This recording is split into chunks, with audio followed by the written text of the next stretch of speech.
नमस्ते दोस्तों, मैं आपका मित्र निखिल प्रसाद आप सभी लोगों का स्वागत करता हूं अपनी एक और नई वीडियो में। तो दोस्तों, आज की वीडियो बहुत ही ज़्यादा इम्पोर्टेंट और इंटरेस्टिंग होने वाली है और आज इस वीडियो में मैं एक बहुत ही महत्वपूर्ण विषय पर आप लोग के साथ चर्चा करने जा रहा हूं। तो दोस्तों, अंत तक इस वीडियो में बने रहें क्योंकि हो सकता है कि इस वीडियो के अंत तक आपको बहुत कुछ महत्वपूर्ण जानकारियाँ जानने को मिलें। तो दोस्तों, बहुत सारे हकलाने वालों का यह प्रश्न रहता है कि आखिरकार मैं क्यों हकलाता हूँ? मेरा हकलाने का क्या रीज़न है ना? और यह प्रश्न लेकर के एक हकलाने वाला अनेक जगह में भटकता रहता और लोगों से पूछता रहता कि आखिरकार उनके हकलाने का क्या रीज़न है? वह साधु महात्मा से जाकर के पूछता है, किसी डॉक्टर से दिखवाता है और अन्य लोगों से पूछता रहता है कि आखिरकार उनके हकलाने का क्या रीज़न है? जो कि उनको भी मालूम नहीं होता है।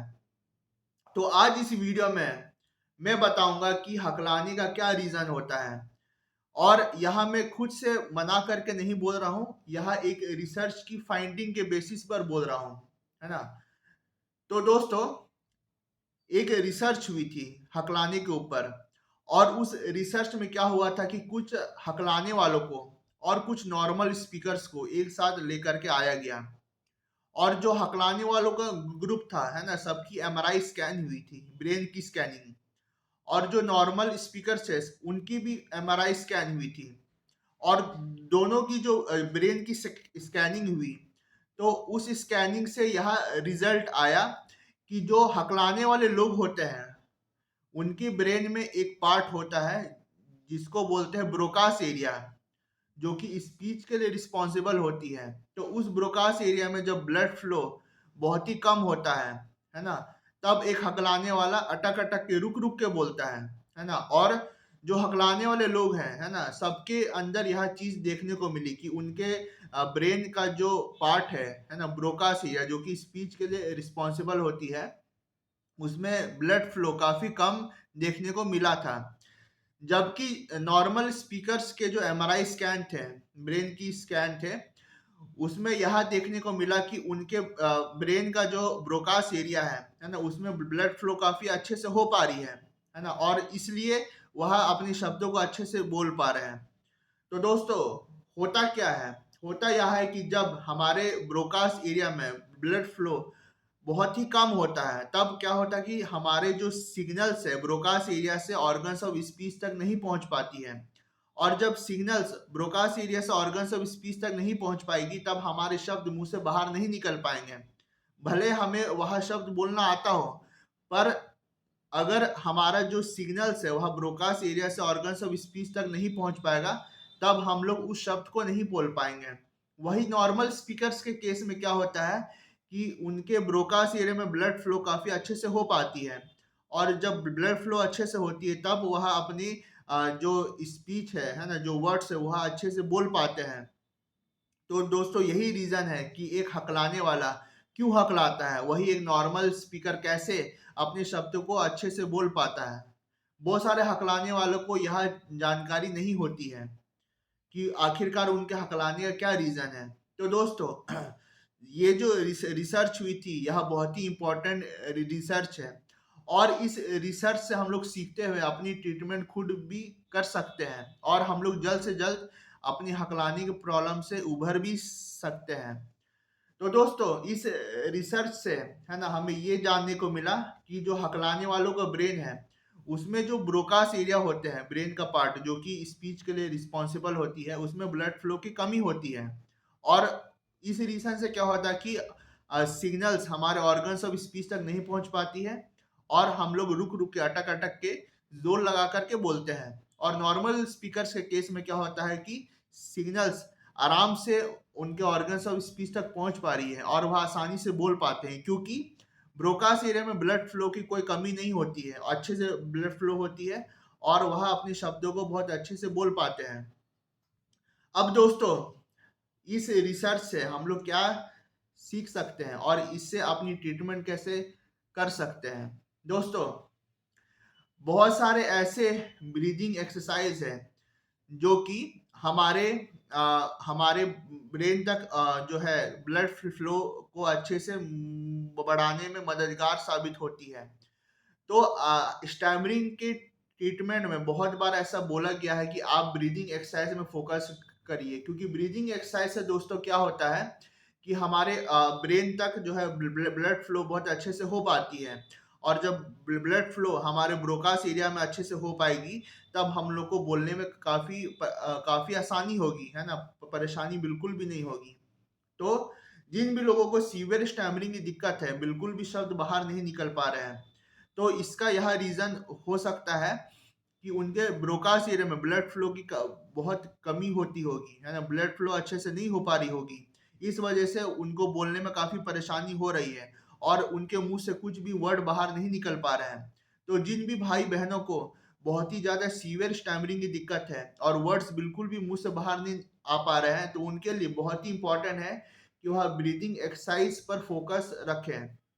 अगर वह ब्रीदिंग एक्सरसाइज पर फोकस देंगे, तो क्या होगा कि ब्रीदिंग एक्सरसाइज से उनके ब्रेन तक ब्लड फ्लो अच्छे से हो पाएगी, और जब ब्लड फ्लो ब्रेन तक अच्छे से हो पाएगी, तो वह अपने शब्दों को बहुत ही अच्छे से आसानी से बोल पाएंगे।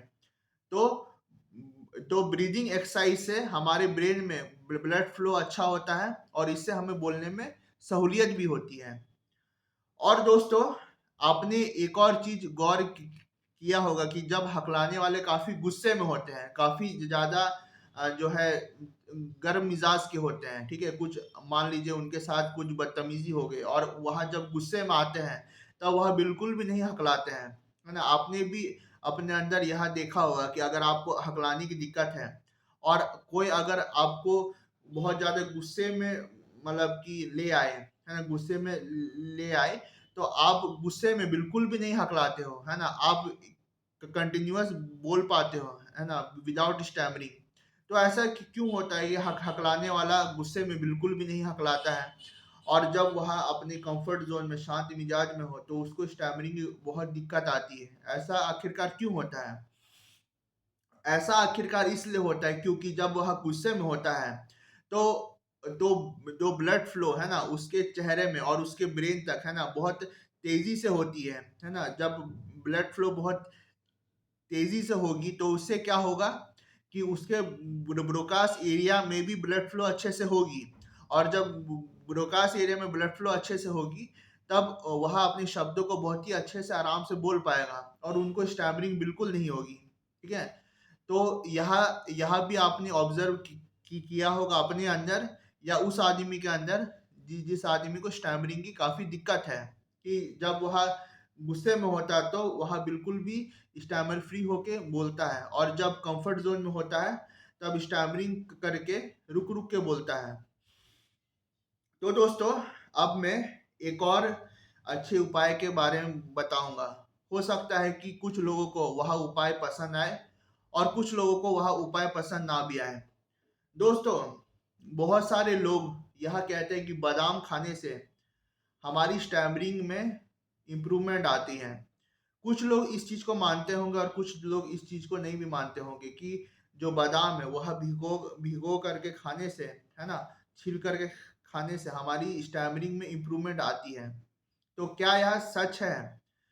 दोस्तों, जैसा कि मैंने बताया कि अगर ब्रोकास एरिया में ब्लड फ्लो अच्छे से हो पाएगा, तो हमें स्टैमरिंग नहीं होगी। तो अगर आमंड्स खाने से, है ना, आपके ब्रेन तक ब्लड फ्लो अच्छे से हो पा रही है ना, अगर आप मानते हो कि आमंड्स खाने से ब्रेन तक ब्लड फ्लो अच्छे से हो पाएगी, तो आप बिल्कुल आमंड्स खाइए, है ना। मैं ऐसा नहीं कह रहा हूँ कि आमंड्स खाने से 100% स्टैमरिंग क्योर होती है, नहीं।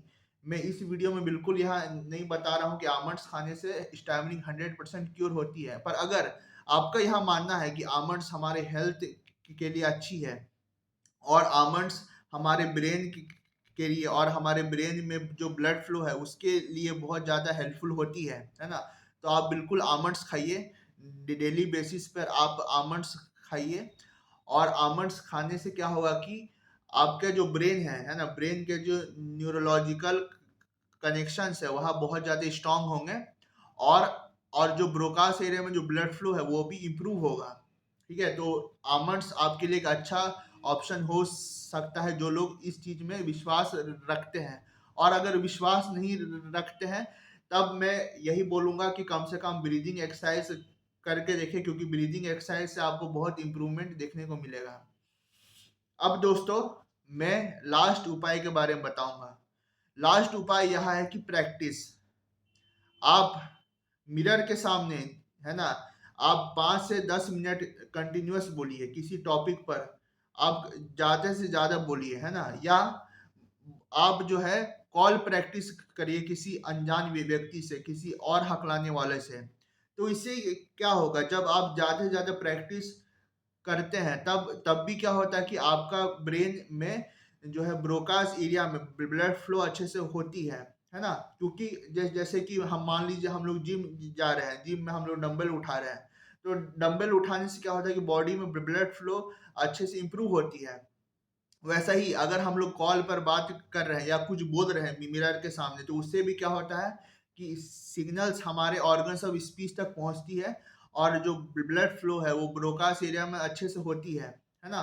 तो इस चीज का जो है, जो सिंक्रोनाइजेशन है हमारे ब्रेन में और ब्रेन का और ऑर्गन्स ऑफ स्पीच का, वह इम्प्रूव होता है ज्यादा ज्यादा बोलने से, ज्यादा ज्यादा बातचीत से, है ना। तो कॉल प्रैक्टिस या मिरर के सामने बोलना, है ना, ये सब प्रैक्टिस करने से क्या होगा कि आपके ऑर्गन्स ऑफ स्पीच भी स्ट्रांग होंगे, और जो आपका ब्रेन में जो ब्रोकास एरिया है इसमें ब्लड फ्लो भी इंप्रूव होगा। तो दोस्तों, यह एक इम्पॉर्टेंट रिसर्च थी स्टैमरिंग के ऊपर।